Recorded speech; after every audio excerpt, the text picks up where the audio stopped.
a.m. Today is February 28th, 2024, and I want to call a meeting of the Driver Training and Traffic Safety Advisory Committee to order. My name is Carlos Reyna.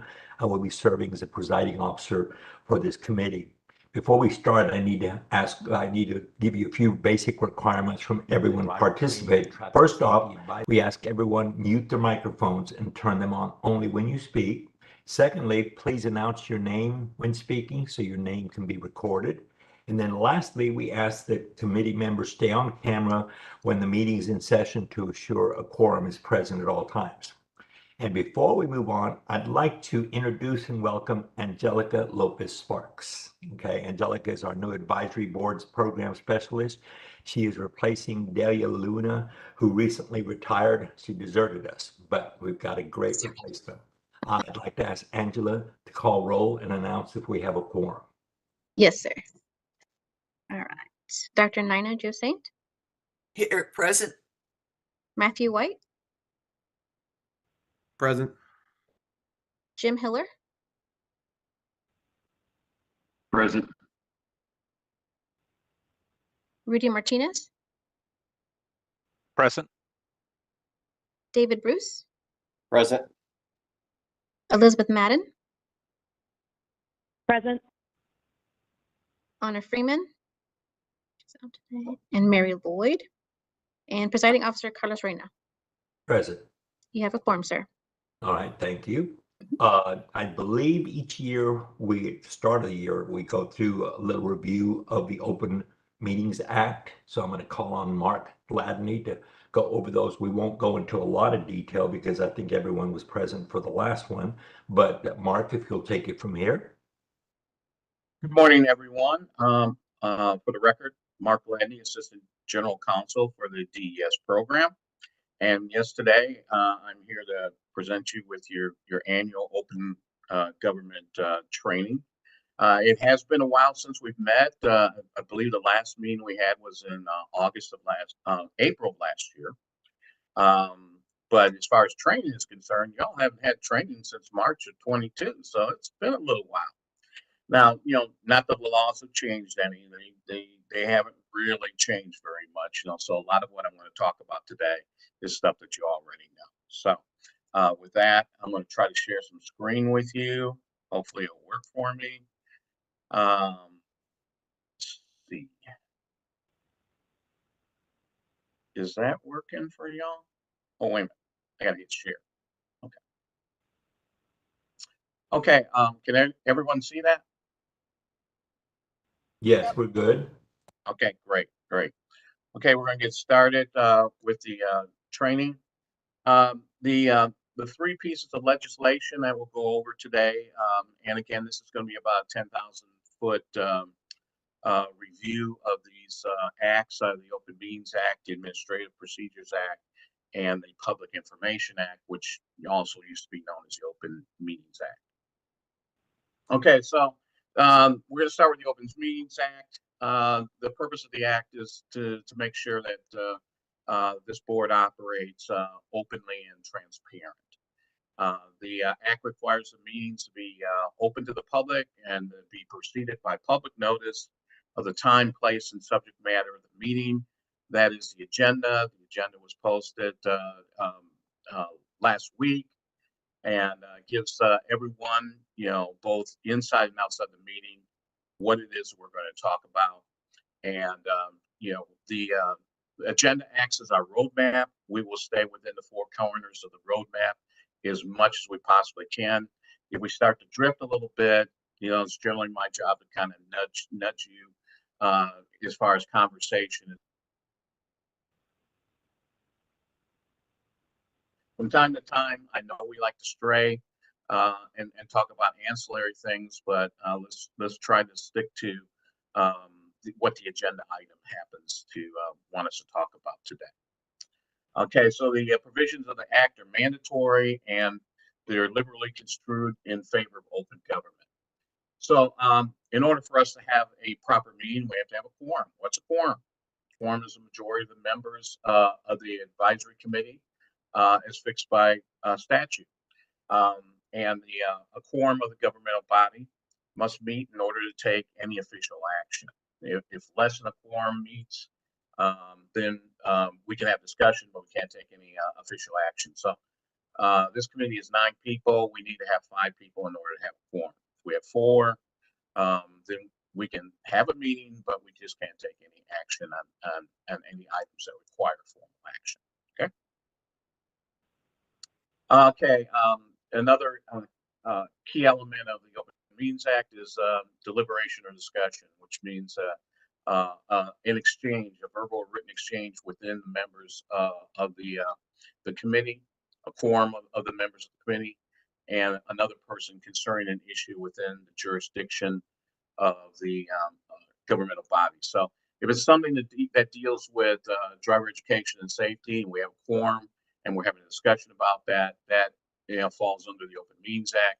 If we're having a discussion about maybe how the Packers whacked Cowboys in the playoffs just recently, well, that's kind of outside the jurisdiction of the governmental body.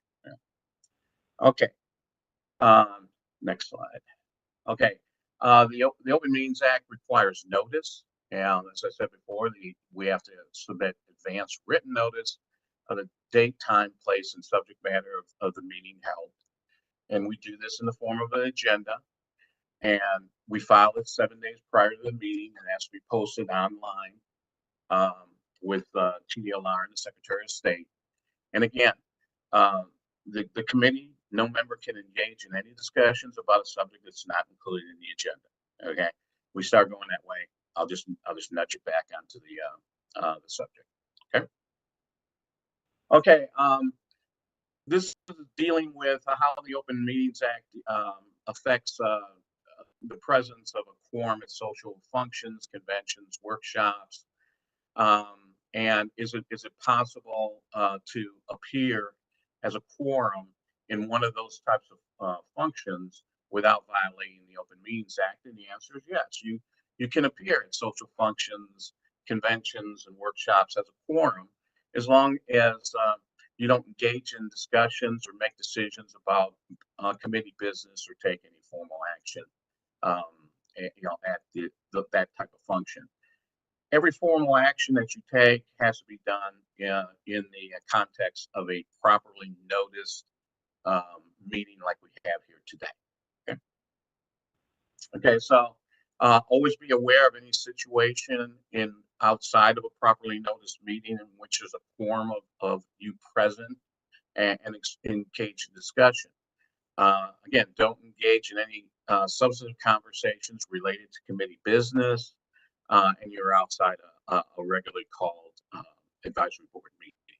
Now, we're going to talk about the walking quorum. Now, what's a walking quorum?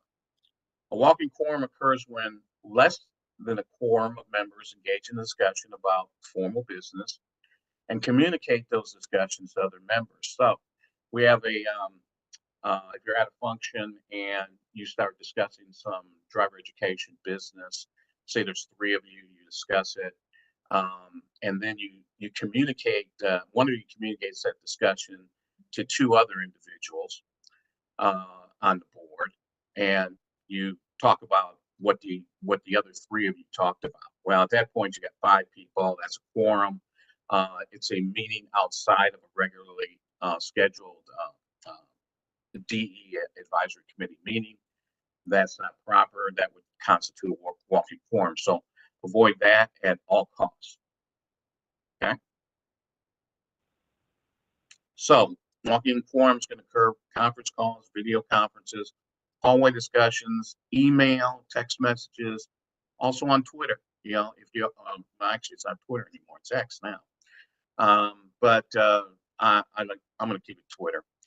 Twitter or Facebook or any other social media account that you might have, if some of the members are following you and you're discussing DE business, you can have a walking quorum under those set of circumstances. So I think the long and short of it is conduct business within the confines of a properly noticed and scheduled DE advisory committee meeting, and we'll all be fine.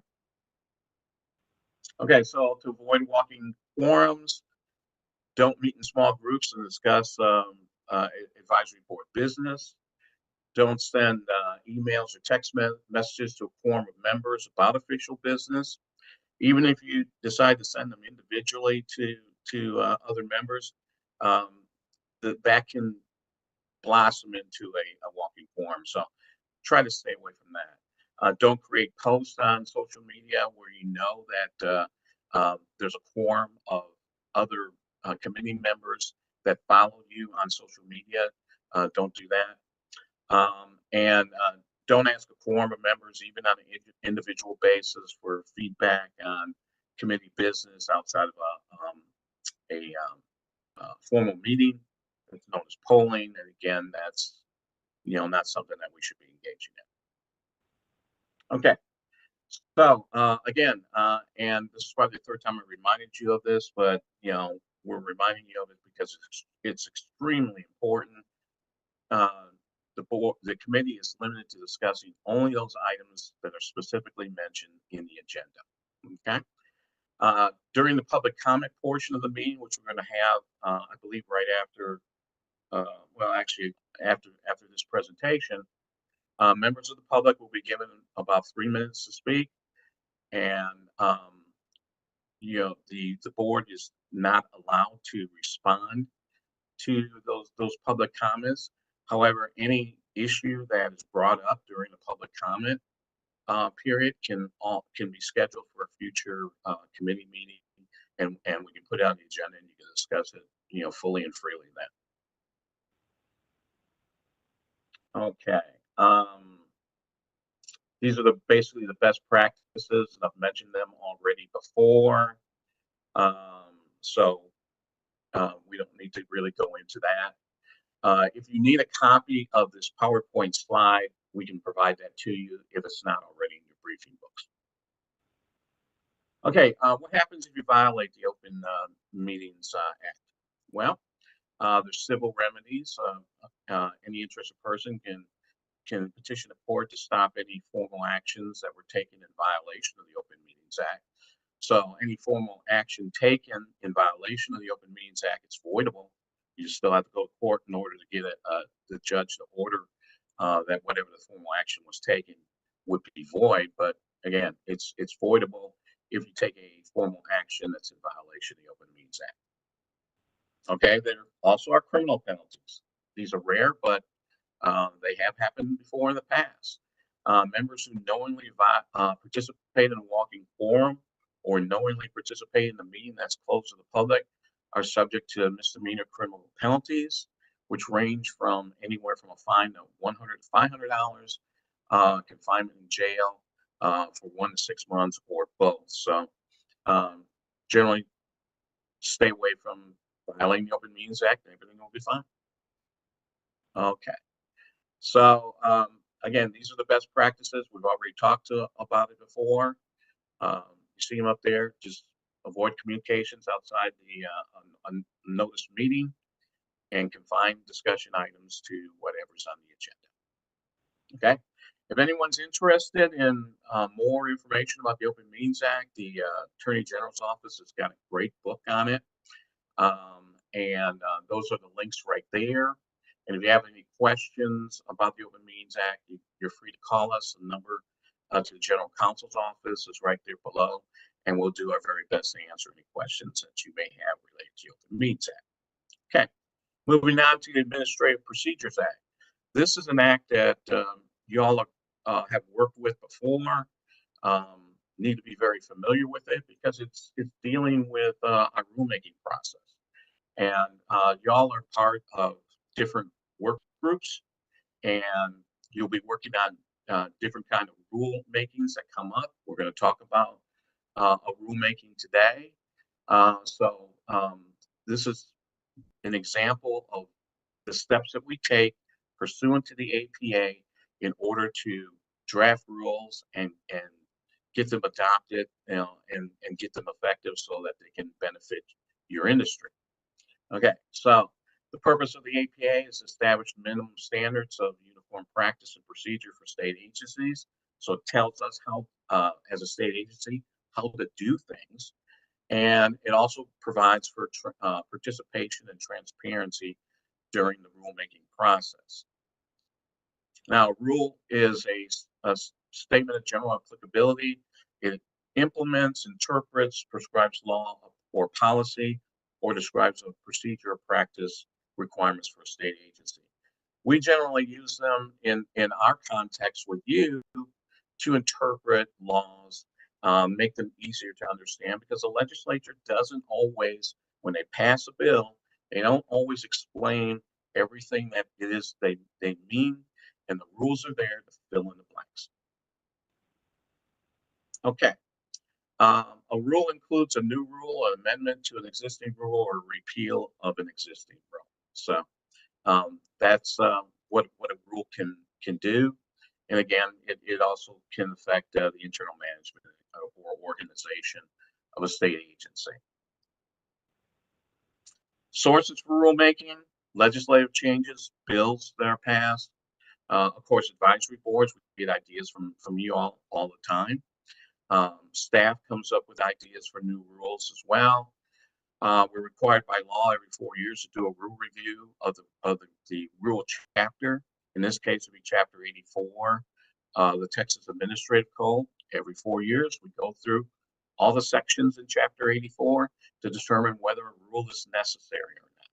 Okay, and then sometimes we get interested parties that file a petition for rulemaking with us, and we have a specific amount of time in which we can choose to do a rulemaking or not do rulemaking, or postpone it for a future rulemaking. And so occasionally we may get something like that. Okay, and as I said, any interested person can submit a petition for rulemaking. An interested person could be a Texas resident, a Texas business entity, a city in Texas, or private or public organization that's not a state agency but located in Texas. Okay, so here's the rulemaking process that we go through for all of our rules. We're going through this process today for a rule that I'm going to present to you in agenda item G. So it all starts with an idea, and we start drafting that rule based on the idea. Staff does internal review and analysis, and sometimes that can include a work group, which could include committee members. You know, then once we finish the draft rule, it goes to the governor's office, and they review it, and they make suggestions or possible changes. And then once that's all done, we bring the draft rule to you for our first advisory board meeting and request publication, recommendation for publication of that particular rule. And once we get that recommendation, we file the rule with the Texas Register. And there's a 30-day comment period that occurs after that. And then once we get it back after the 30 days, we take all the comments, we look them over, we review them, and we bring them back to you along with the draft rule, and have a discussion about the draft rule, in which we may make additional edits, and just simply discuss the pros and cons related to that rulemaking.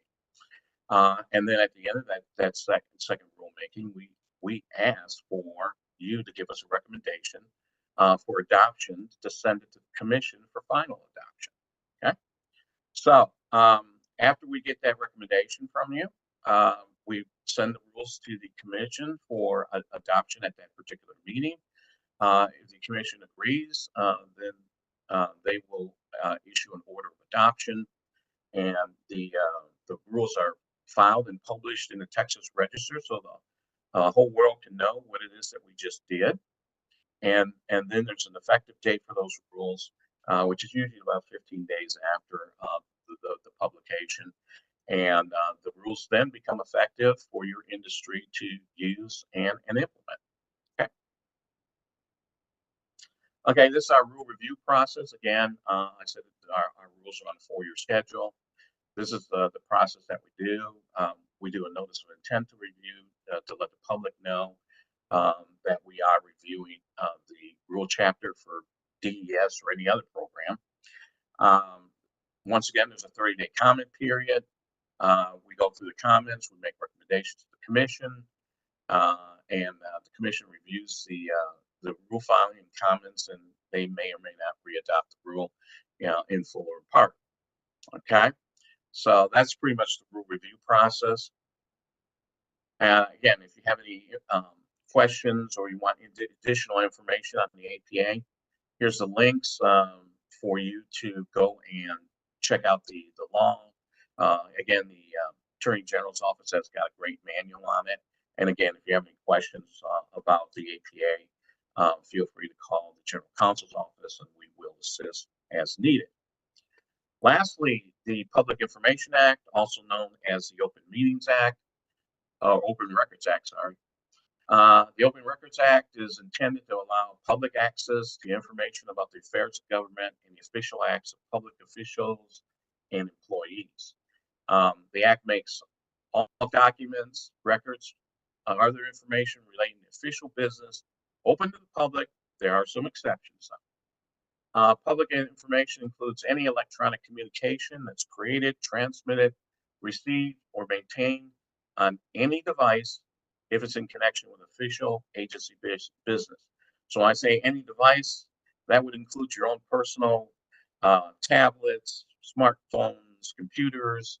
So try not to be doing too much official agency business for the committee on your own personal devices.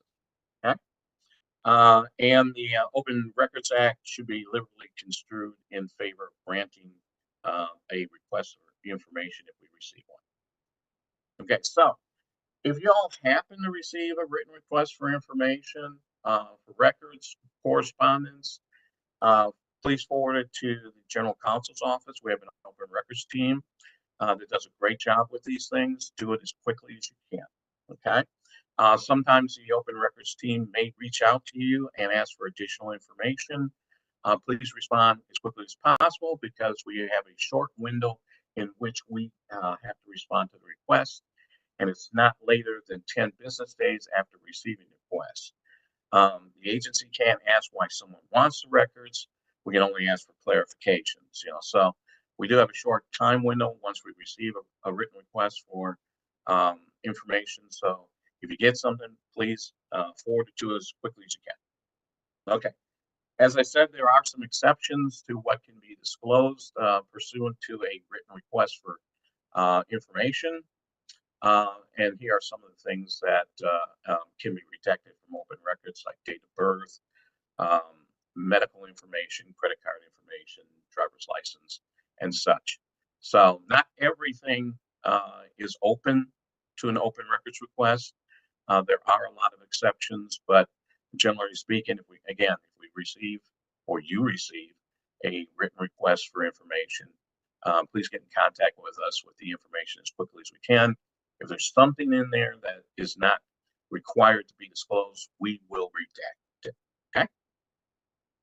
Okay. And lastly, again, if you want any more information on the PIA, then you can click these links and it will give you all the information that you could possibly want on the Open Records Act.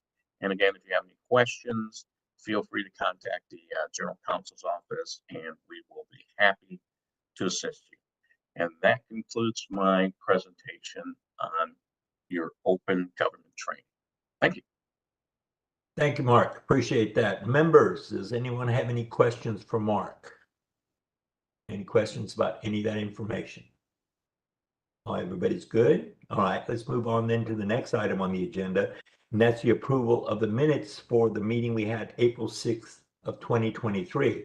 I'd like to ask for a motion to approve the minutes. Anyone? Carlos, this is David Bruce. I motion we approve the minutes. Thank you, David. Now I need a second. This is Nina Saint. I'll second. Thank you, Nina. All right, Angelica, if you would, please do a roll call vote and announce if the motion passed. Yes, sir. Dr. Nina Joe Saint, Yes. Rudy Martinez, Yes. Matthew White, Yes. Jim Hiller,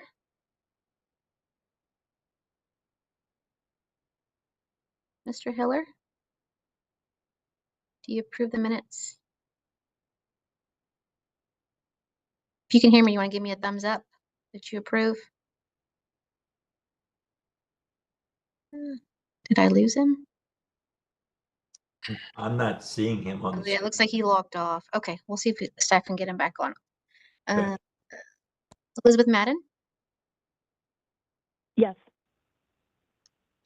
David Bruce, Yes. and Presiding Officer Carlos Reyna. Yes, The motion passes, sir. thank you. All right, now that brings us to the public comment section of the meeting. Any Yes, person Reyna, wish- real quick. So just FYI, we only have Mr. Trimble that has logged in for public comment. Mr. Benavides has not logged in, so we can take Mr. Trimble's comment. And he Thank is you very actually in much. the meeting now. Yes. All right, thank you. Yes, All right, any person wishing to address the committee has to submit an email following the public comment instructions found on the TDLR website. They must be submitted the day prior by noon of the day prior of the meeting, all right? We had received 2 requests, but we just have 1 person that is signed on, so it'll be, first will be Stephen Trimble, Director of Better Driving Incorporated, doing business as Carteen. You will have 3 minutes, Mr. Trimble, to talk. The committee will not be allowed to make any comments or ask any questions regarding what your statements are. So we thank you Understood. for being here. And what I'd like you to do is when you begin speaking, state your name, who you represent, and you, just as long as you understand, we won't be able to discuss anything with you. You have 3 minutes to speak. Angelica will keep the time. Go ahead and start when you're ready. Okay, very good. Thank you. Advisory board members, TDLR staff, and colleagues of driving schools across Texas. My name is Stephen Trimble with Carteen, and I've been in the Texas driver education industry since 1982. Some may see that long of a tenure as a disadvantage, but I see it as developing different perspectives and experiencing growth over that time frame. Over the years, I've been regulated by the DPS, TEA, and now, of course, better or worse, in my view, just different. I've served on an advisory committee in the transition from DPS to TEA, so I can see things from both sides and know when to ask for change and when to relent. Which brings me to my reasons for speaking today. As a driving school owner, I've had to pivot to accommodate societal change. The legislature voted in parent-taught driver ed, then we must learn to accommodate those that wish to parent, teach, or teen.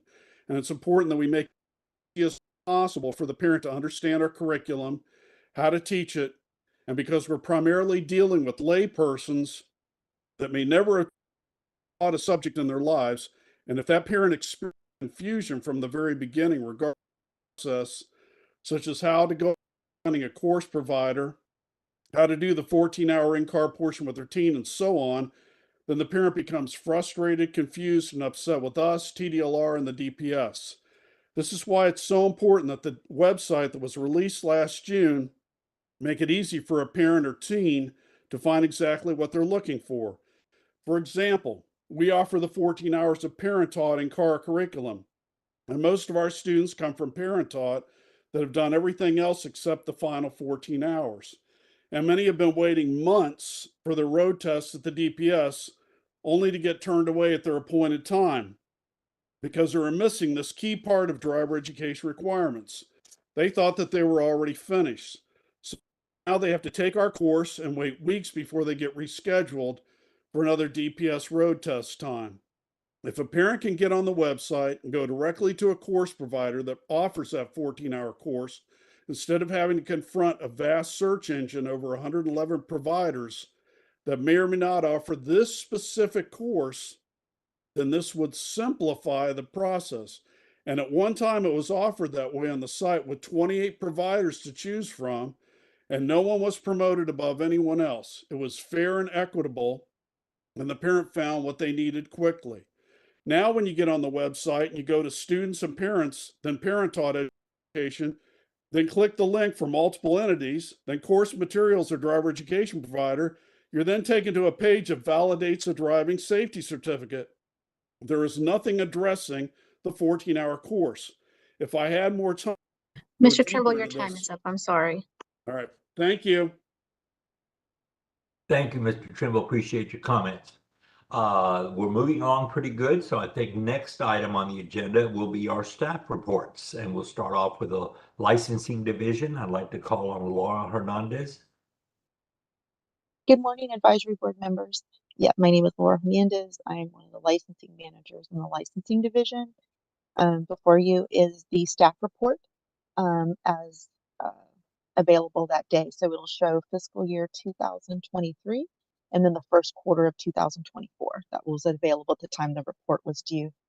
You will see that those percentages for online, since we moved the online applications and online renewals, you see that those renewal percentages are increasing, and we're starting to see more and more since its inception. Since we started on 6/5/2023, we have been able to help customers renew online, help customers apply, and get any kinks out since it was moved over.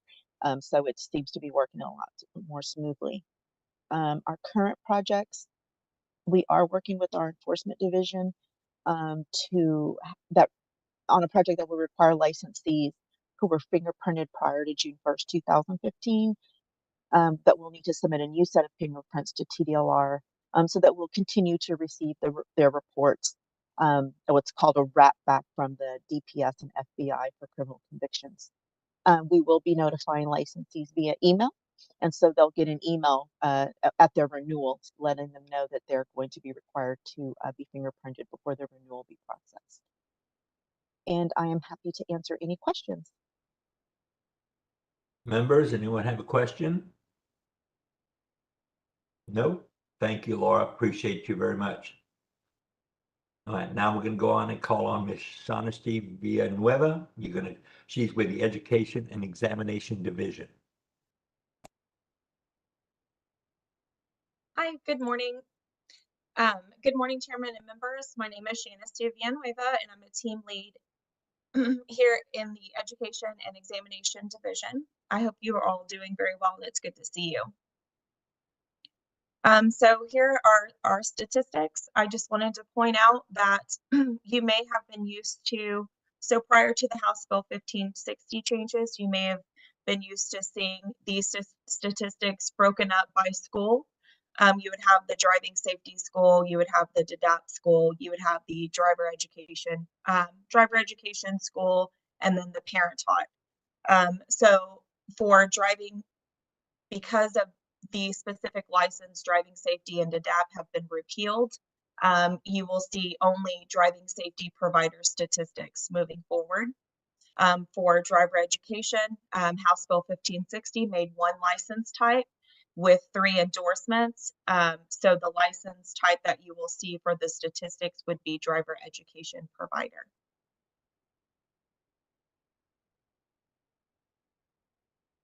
We did include on this report our certificate orders so that you guys can see how many certificates that are being issued by my staff. And then so far for audits, as you can see, there's 46 driver education provider audits. A lot of those had to deal with the statement of assurance and the curriculum being updated. And then there were 9 driving safety provider audits. If you want to go down to the for our updates, I just want to remind the industry that we are still receiving a lot of questions, a lot of applications for driving safety schools, driving safety instructors, and parent taught renewal questions, things like that. And so I just want to remind the industry that House Bill 1560 did a complete overhaul on this program, and we have been working on this probably for over 2 years now, and we've been pushing this industry, pushing the information out to the industry. The website has information about these changes. We went out to speak to the industry about these changes. If you are uncertain what you should be doing out there, please contact my team and I, the Education and Examination Division, and we will show you the laws and rules that have changed, and these sections that affect your business. I want to touch on renewals. So now you know that we are in the Versa online licensing system, which is a good thing because that does help speed up the application process a little bit. It removes the mail time. So just be sure that when you are renewing on time, you can renew up to 90 days in advance, but please make sure that you are including a current bond. If you do not include a current bond, then that's going to delay the process of the renewal. So that's very important that you do that. For driving safety providers, we've noticed providers applying and renewing, and they have multiple provider licenses. They're submitting the same bond for each of those licenses. So if what I'm saying is, if you own more than one company, you are required to have a bond, a separate bond for each of those businesses. For the curriculum, we started auditing the driver education curriculum, and we have noticed that the driver education providers are using the program of organized instruction as their curriculum. So they're just using this template, so to speak, to teach these children how to drive, and that is not curriculum. That is just your guide. It includes the required topics and the minimum time requirements that you're supposed to use, but you are to use statistics, all of these other things to include with that POI. So if you are unsure if you are using the correct curriculum, you can reach out to us, and we are happy to sit with you and we'll educate you on what you should be using. And lastly, just record keeping. We just want to remind you to make sure that you're complying with the record keeping requirements under 8446. Make sure that if you have paper records that they are legible. We see a lot of records that are incomplete, especially when a school closes and we have to sort through those.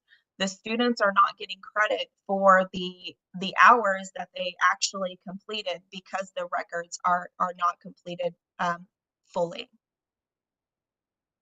And I just want to thank you for your time, and this concludes my report, and I'm open to any questions that you may have.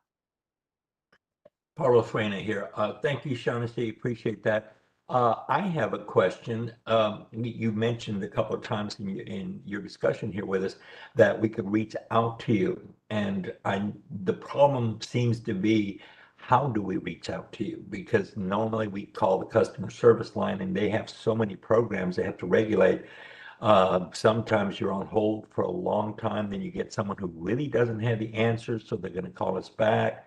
Or you leave your name and number, and sometimes we get called back, sometimes we don't. Most of the time we get an answer fairly quickly. And so is there any way that you can put either on the website or to let us know who we can contact directly, because we don't know who to speak to?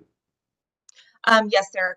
So even though that we have gone online for all of our applications, for the driver education providers, curriculum, if you have questions pertaining to that, then you can reach the Education and Examination Division. For the most of the time, we would like for you to use customer service, because that's why TDLR has a customer service division. But if you really need assistance, we also have our own email box that you guys can send an email directly to. If you would like, we can share that with your staff, and then you guys can just fill out a form through that way. Thank you. I appreciate that. Yep. Is there any way to, let's say for the people who are having trouble with the curriculum issues, to possibly list what is acceptable as far as proof or a format or whatever for them to follow when you all do inspect them, to make sure that they have the curriculum listed out the way it's supposed to be and meets the POI requirements? So I honestly feel that the changes that were made to the website as far as applying for a driver education provider license, there is a section there that is very, very helpful. It does talk about curriculum and what needs to go into the curriculum. I- you know, it the main issue is that they don't know how to create curriculum, and they're a provider and they're just using, like I said, this program of organized instruction.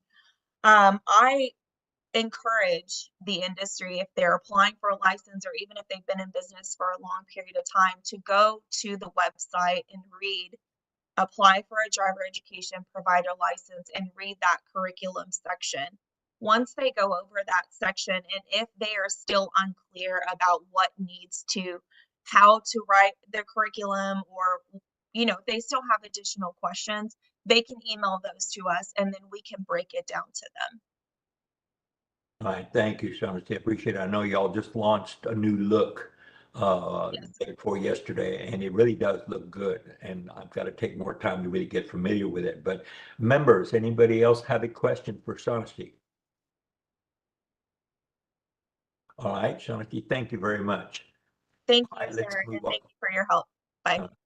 We'll move on to the Customer Service Division, and I hope I say this right, Myra Rodriguez. Good morning. Yes, thank you, Mr. Reyna. Good morning. My name is Myra Rodriguez, and I am one of the managers in the customer service division overseeing the driver education program. For our statistics, if you see here for fiscal year 2024, for the month of January, we were at 1,624 total, with 1,137 for calls and 487 on emails. In comparison to fiscal year 2023 at this time, we are slightly lower in total number of contacts. That seems to be the trend so far for the first couple of quarters for this fiscal year, except for November. It's a little bit higher in November for this fiscal year now, but that is our contacts, statistics for calls and emails in customer service. And this concludes my report. I'm available for any questions that you may have for me. Questions, members? Anyone? We good? All right, thank you, Myra, appreciate it.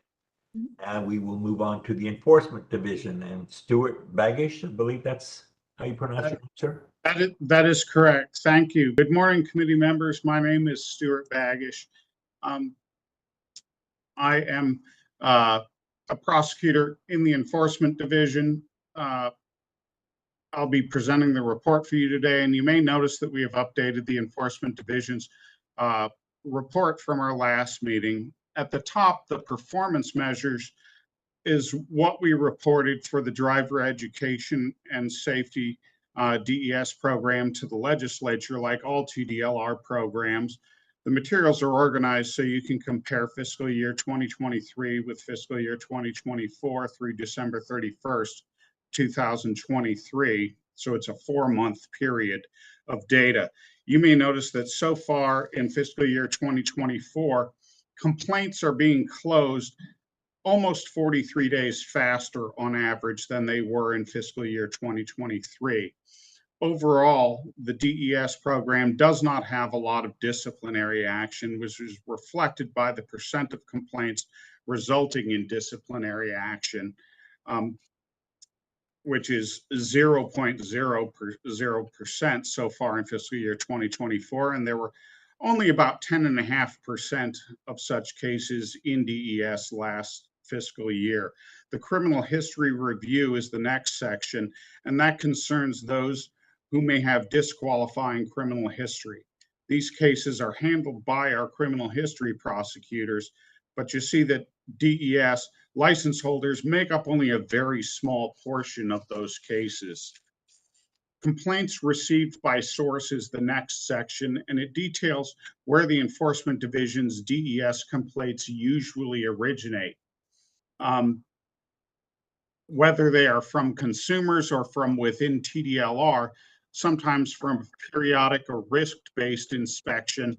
The top of the page puts complaints received by source into a pie chart for you. The caseloads in enforcement is the next section. And it lists separately the beginning, opening, and closure details for the Enforcement Division's DES caseloads compared with TDLR as a whole. The beginning of the fiscal year shows that the number of DES cases has increased, while the percentage share of TDLR's total caseload has actually decreased from 0.70% in fiscal year 2023 to 0.66% for fiscal year 2024. The orders issued subsection reflects disciplinary action being ordered. Agreed orders is where the person admitted their mistake and paid a fine. The penalties and consumer remedies is the next section, and it details fines that were assessed versus actually collected and shows the average penalty in such cases. Licenses with disciplinary sanctions is the next section. And for fiscal year 2024, so far, there have been none, just like in fiscal year 2023. The cases closed without disciplinary action is the next section, and it best reflects TDLR enforcement's pursuit of compliance because it includes cases where a licensee was able to take corrective action, and sometimes the case was closed as informally resolved. It also includes cases which, following investigation and prosecutor review, there is insufficient evidence of a violation. The top DES alleged violations at opening is the last section, and this includes details of the original reasons for opening the case in the first place. The final subsection details the DES violations resulting in disciplinary action, which details the cases in which enforcement prosecuted a specific respondent by formal process. And that number for fiscal year 2024 so far is 0, while for fiscal year 2023, it was 4.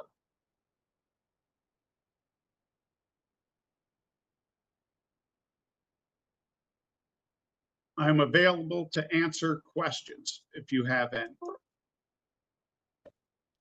Thank you very much, Stuart. Any questions, members? Anyone? We're good? Okay, thank you, sir. Appreciate you. Let's go ahead and move on to field inspections, and we call Lance Caroland, I think. Is that your name? That is correct. Thank you, sir. Good morning, committee members. My name is Lance Caroland, and I am the regional manager for the North Region Field Inspections. I just want to go over a few statistics with y'all.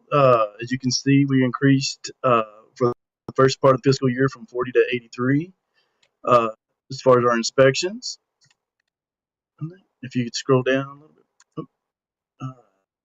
Some of the current projects we're working on. In July 2022, the Field Inspection Division began production use in the field of a new system that allows inspectors to track their inspections electronically. This new method, which we're calling e-inspections, will allow us to better serve licensees, increase our efficiency, and standardize the data we collect for each inspection. As of November 2023, Field Inspections has fully transitioned to using e-inspections. So this new system that we're using, you're probably used to getting a paper POI or paper proof of inspection form. Now everything is going to be emailed to you for if you have any violations, or if you don't have any violations, our new system allows us to email you the proof of inspection form now. On this. Also, as of October 16th, 2023, Field Inspections have to announce that we have a new division director named Chris Russi. Okay, that's the end of my report. I'm open for any questions. Thank you, Lance. I appreciate that. Members, anyone have any questions? Anyone? Even though periodic inspections are no longer us saying, are the number of inspections we see here, are these like initials or some kind of follow-up or complaint related? These would be risk-based inspections, and so Okay. with the inspection, we moved to a risk-based system, and basically what that is depends on the amount of violations that you've had against a school, and also if they're new schools, also be mixed into that during fiscal year.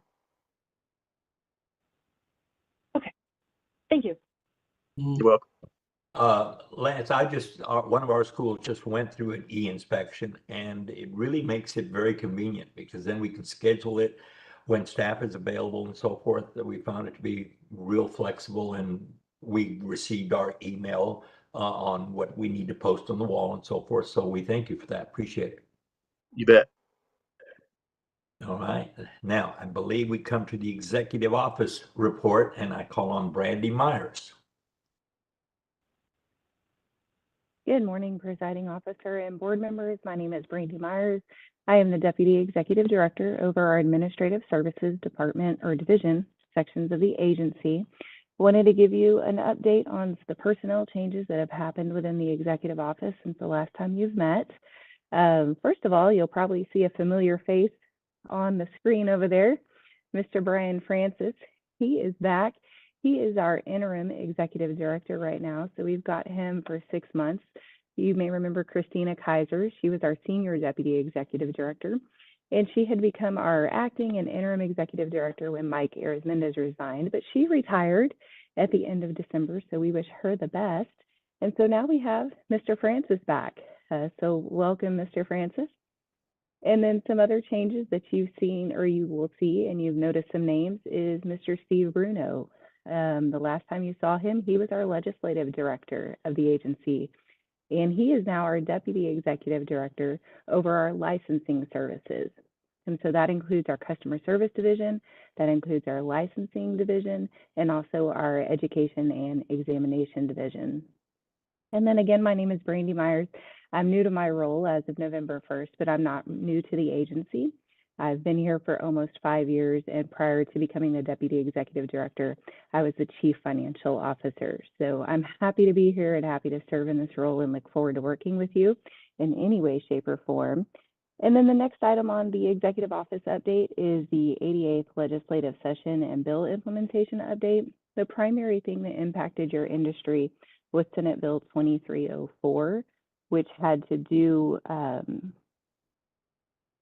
with the disabilities for your program, but Mr. Gladney is going to cover that in the next agenda item, so I don't want to steal his thunder.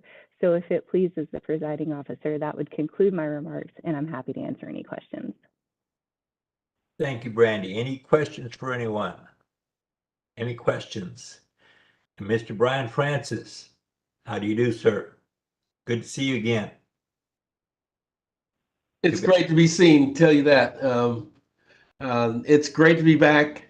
This is one of the first board meetings that I popped in because y'all know I got a love and a care for this group, and plus I just had to make sure that y'all treated Brandy well, and I knew you would. It's good to be back. I'm excited. The team is fantastic. They're dynamic. We got a lot of big things to do. There. Strategic planning is picking up, so yeah. Got 123 days left. Yes. Mr. Reno, we can move on to the next agenda item. Okay. I believe Brandy's done with her report. Thank you, Brian. Appreciate you. You're Bye. muted, sir. All right. Uh-oh, still muted. We can't hear you, Mr. Reyna. All right, let me try it again. Thank you very much to Mr. Francis, and we move on to the next item. And we're doing pretty good on time. Does anyone feel they need a break? Because otherwise we could keep on going. It probably finishes up rather quickly. No one? All right, well then let's go ahead and go. Mr. Mark Gladney, if you would please discuss the proposed amendments to the existing rules. Thank you very much. Again, for the record, my name is Mark Gladney. I'm the Assistant General Counsel for the DES program. And we are here to discuss possible recommendation of the proposed amendments to 16 Texas Administrative Code, Chapter 84, Subchapter M, Rules 84.500 and 502 for the DES program. The proposed amendments implement Senate Bill 2304 that was passed last year, which amends the Texas Education Code to require that the curriculum of each driver training course include information related to the new Texas Driving with Disabilities program, and we'll be discussing that. So, as I said, the rules that we have are designed to implement the requirements associated with the Texas Driving with Disability program. The program was designed in collaboration with the department, DPS, DMV, and the Governor's Committee on People with Disabilities to develop informational materials for prospective driving students with a health condition or a disability that may impede effective communication with a peace officer and receive special education services. So an affected person will have the option to voluntarily list any health condition on their vehicle registration information form or on an application for an original driver's license. This information is hopefully this information will serve to reduce issues that can arise at a traffic stop by alerting the peace officer that a motorist has a disability or a health condition that affects effective communication at the start of the encounter. So what I'm going to try to do here is share the draft rules here for you to see, and hopefully they're big enough. I'll try to zoom in on them if need be. Can y'all see it? Do you need me to make them bigger? Just a little Yes, bit, if you please. would, Mark. Appreciate it. How's that? That's good enough for me. Anybody else? Okay, hearing no objection, I think everybody can see it. As you can see, the underlying text in the rule 84.500 is new language that we put in there. And it's pretty commonplace for us in 84 when we're doing an addition of new curriculum to add the specific legislation in this section for educational objectives in here. And as you can see, about a third of the way down, we have added into the educational objectives for driver training courses information relating to the Texas Driver and Disabilities program. So that is a change that we made to subsection A of 8400. And then we also made a change to 8400 B1C. And that's right down here. And as you can see, old subsection B1C was rather lengthy, and it had a lot of redundancy with what we had in 84.500A. So what we did was we shortened it up and took those items that were redundant with 8400 A, and we put it up in here. You know, so all the educational objectives now for driver training courses will be found in 8400 84.500A, and you know, cleaned up subsection C here. Okay. Now the other change that we made in the rules was in 84.502, and I'm going to hope that you don't get dizzy while I scroll down to that particular section. Okay. So here we go, 84.502 for driving safety courses. Okay, for the COI, the change that we made here is an A1A. And then again, simply the educational objectives now include the Texas Driving with Disabilities program. Okay, that's the major addition that we made, just those two sections. So that's what we did for those in order to implement SB 2304. Okay, up to now, are there any questions that you have on the rules? Members, any questions? Matthew White, I do have a question about page 6, item X. Okay, let me get there. Right there. Yes. I would just like y'all to clarify what constitutes material effort to establish the identity of a student, especially in the case where students don't have an ID card or something like that. This is an issue that we continue to kind of fight with as to what would constitute a material effort. You know, certainly any identifying document that the student may bring you, and you know, assuming that it is legitimate and genuine, you know, that would certainly constitute at least to some degree a material effort to identify the student. You know, again, this is something that has been discussed both inside staff, and then I think we've even had some discussions with the work group related to this. It's still kind of an effort in progress right now,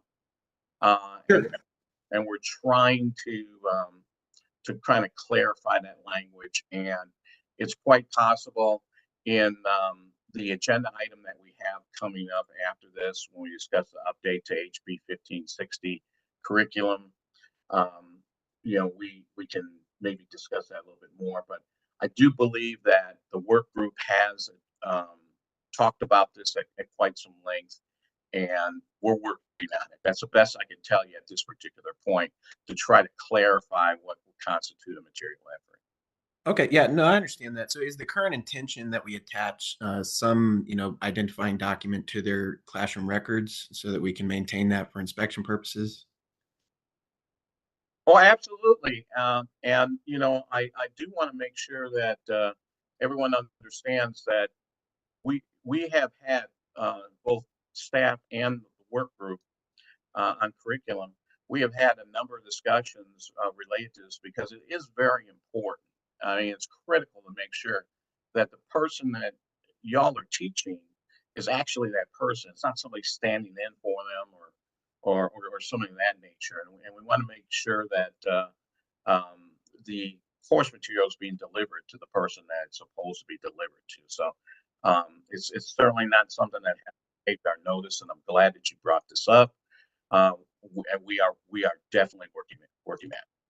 Right. So in the case that a student struggles to produce any form of identifying document for, you know, our records, is an affidavit where they swear under the threat of perjury that they are who they say they are suffice, or is that insufficient? Pardon? Did I cut out, or yeah, you cut did out. I rephrase? Okay. Yeah. So in the case that a student struggles to produce any sort of identifying documents for our records, would having them sign an affidavit attesting to their identity under the threat of perjury, does that suffice this rule? I think that could work. Again, you know, we're going to have to, you know, consider, you know, all the tools that we have in our toolbox in order to deal with this. I don't think it's a problem that we encounter on a very, very frequent basis, but it is something that's on our radar, because we have been hearing about some difficulties in establishing identity of the students that are actually taking these courses. So we are definitely working on it. Okay, cool. Any other I do have another question about another section on page 15.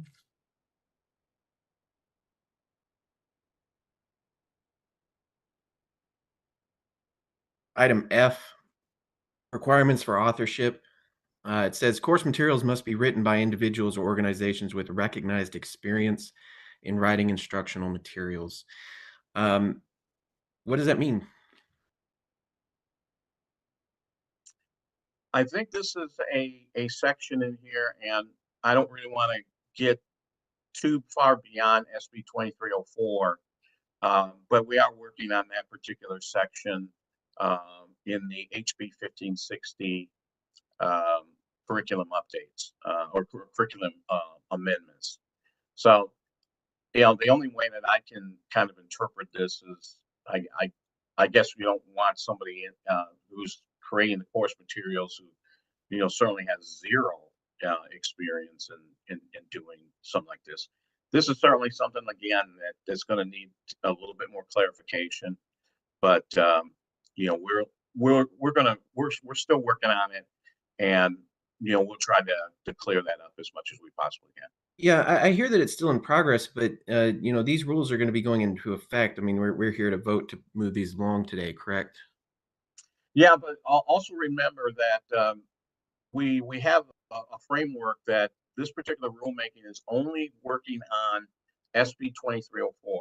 And remember, I talked about at the very beginning, you know, we need to stay within the scope of what the agenda item is talking about.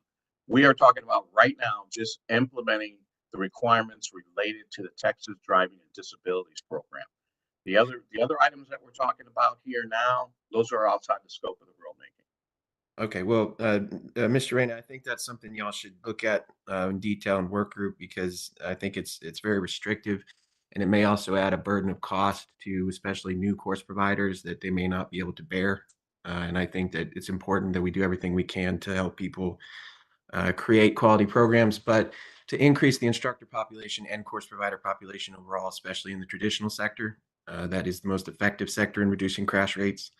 I think this particular wording especially is vague, and it just needs to be clarified at least. Carlos Reyna here. Yes, thank you, Matthew. You're right. But like Mark pointed out, really, this rule is already in effect. It's been in effect for a while. So the things you're bringing Sure. up are good. This is the first time We we've been open for are, I think, discussion in in the a next while, though. phase. In the next phase, we are going to be making some more substantial rule changes. I would urge you to draft something that you think might work better and send it to Mark, and we can certainly look at it during the work group meeting and see if it can be included in the next set of rules that we've got coming out, which Sure. we're about to move into now. So I hope that answers, at least for now, what you might be able to do. Will do. All right. Yeah. Thank you, Matthew. Appreciate you. Mr. White, Mr. White, if you also remember when we have the rulemaking process, if we come out with some draft rules related to curriculum that implement HB 1560, we'll have a 30-day comment period. You can also suggest during that comment period revised language that you think may clarify the issues that you brought up, and we can go back and look at them. We can either include them in whole or in part, or maybe do something different. But again, thanks for bringing this up. But it has been on our radar screen. Sure. Yeah, it was just my understanding that this whole rule package was up for discussion today. That's all. No, not the whole rule package. When we get to the next agenda item, it's just going to be basically a 10,000 foot update on what it is that we're doing related to HB 1560 and subchapter M and N. But y'all are going to have ample opportunity as a board to look at the draft rules once we get everything finished, and I'll get into that in a few minutes. Sure. Thank you, Mark. Thank you, Mr. White. Appreciate you. Mark, since you're there, let's move on to the next current rulemaking that the work groups have been working on, so you can give a brief explanation of what's coming out of the chute. That will be in the next meeting, I believe. And then we can finish up with setting up agenda for the next meeting and the time and location and so forth. Okay, you're kind of putting the cart before the horse. We're not quite finished with this agenda item yet, but we're almost there. Okay. So these rules were published after consultation with the presiding officer. If you remember, when I gave the presentation related to the rulemaking process, we usually have two advisory board meetings. One to request a recommendation on publication, and the second one is to request a recommendation for adoption to the commission, which is what I'm going to be asking for in a few minutes. We didn't do it in this particular situation because it was a SB 2304 is fairly straightforward. We just consulted with Mr. Reyna, and we put it through to publication right away.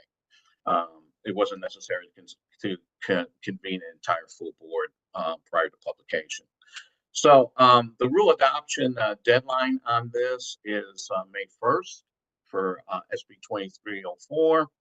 The rules were published in the Register on January 26th. The comment period just ended on February 26th. We received 2 comments associated with this rule package. One of which was in support of the changes that we made. The other one was outside the scope of the rulemaking. So, while we appreciate it, it's always nice to get comments that are within the scope. So those were the only 2 comments that we received associated with it, and certainly wasn't surprising because this is not a controversial addition to the rule package. We're just adding in a little bit of information related to SB 2304. There'll be more detailed information put on our website related to the Texas Drivers with Disabilities program very shortly. If you want to get a lot of information on this program, you can go right now to the governor's website.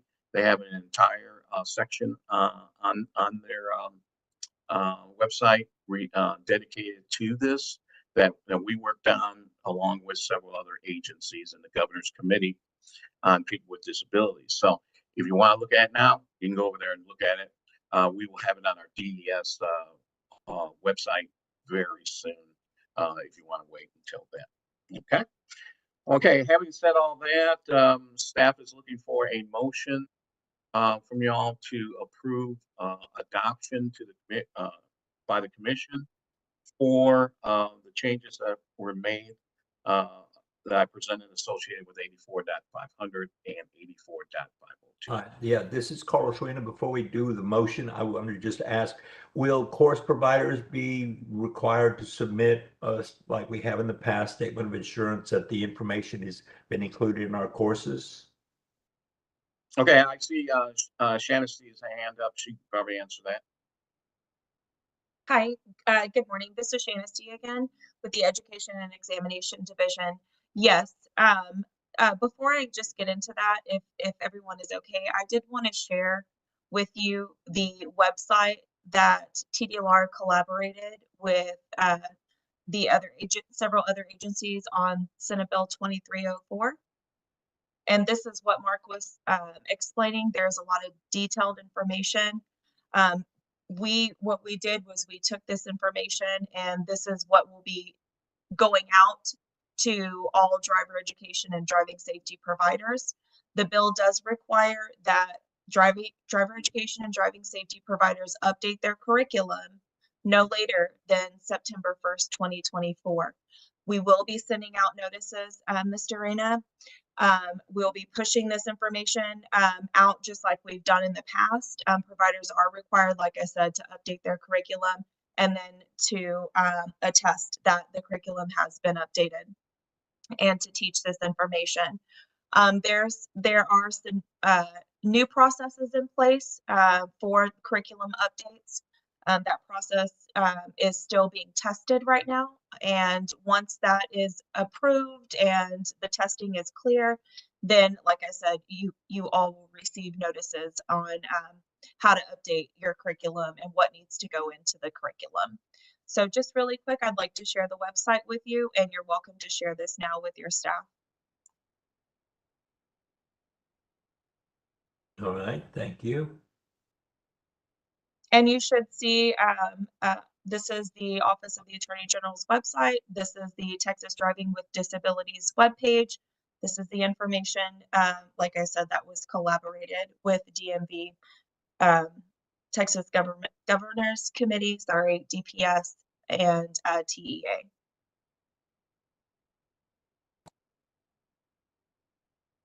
And that's all I have. Thank you. Thank you, Sanasi. All right, so at this time, I'd like to entertain a motion, I guess, to approve these new rules as Mark has explained them to us. May I have a A motion, please?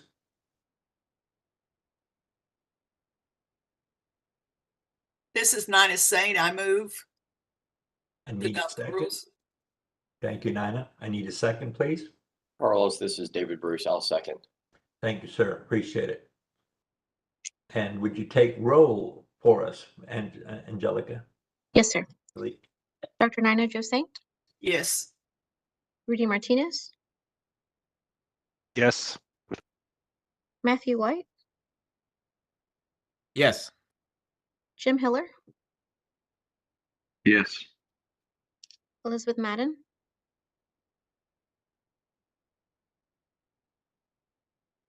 Miss Madden. You're muted, I believe. Do you want to give me a thumbs up? Yes. Okay. David Bruce Yes. and Presiding Officer Carlos Reyna. Yes. Motion passes, sir. Thank you. Next item is discussion of the update to Phase 2 of House Bill 1560 curriculum rulemaking. And one more time to Mark. Thank you very much. Again, for the record, Mark Gladney, Assistant General Counsel for the DES program. This is the Phase 2 portion of the implementation of HB 1560 rules. The first part was basically the update to driver training processes that were mandated by the bill and the sunset report from last year. As I alluded to earlier in the previous agenda item, this is going to be kind of a high-level update on what we've been doing thus far. The full advisory board will have the opportunity to review the draft of the rules once completed, as well as we're making edits to the program guides, the POIs and the COIs. So you'll also have those in an open meeting very soon. Again, we're just basically kind of giving you an update as to what's going on. So TDLR staff met with the curriculum work group, which consisted of Nina Saint, Carlos Reyna, Rudy Martinez, and David Bruce. And we met in September last year, October of last year, and we just met recently in January to go over subchapters M, which is dealing with the COIs and the POIs, and also subchapter N, as well as the program guides. We edited the 3 program guides, and we did some extensive edits to subchapter M and N, and a few other earlier subchapters that were applicable to curriculum issues. Okay. So the main thrust of the work group was to implement more of HB 1560 as it pertained to curriculum, and to allow providers more flexibility in the presentation of course material to students, to streamline and organize the sections and subchapter M. What we did with subchapter M, at least some of the things we did, is we separated out the adult in-person and the adult online DE courses into their own separate sections. So you're gonna notice some renumbering in subchapter M as we added 2 new sections that deal with adult courses. And if you remember from 84.500, 84.500 was a pretty lengthy section, many pages, and it would pretty much segue immediately into the adult online and the adult in-person sections. And if you weren't really looking very closely, you could miss it. So the work group got together and we decided, we need to break this out and put them in their own separate sections. So it's a lot easier read for, both the public and for the providers, so they know exactly what to do. So that's one of the things we did. We did a reevaluation of the classroom instruction duration, and also shortened the program guides. And I think one thing that y'all might be rather happy about is that it looks like the timing charts, the instruction timing charts that we have in the program guides for at the end of each of the modules, it looks like they're going away.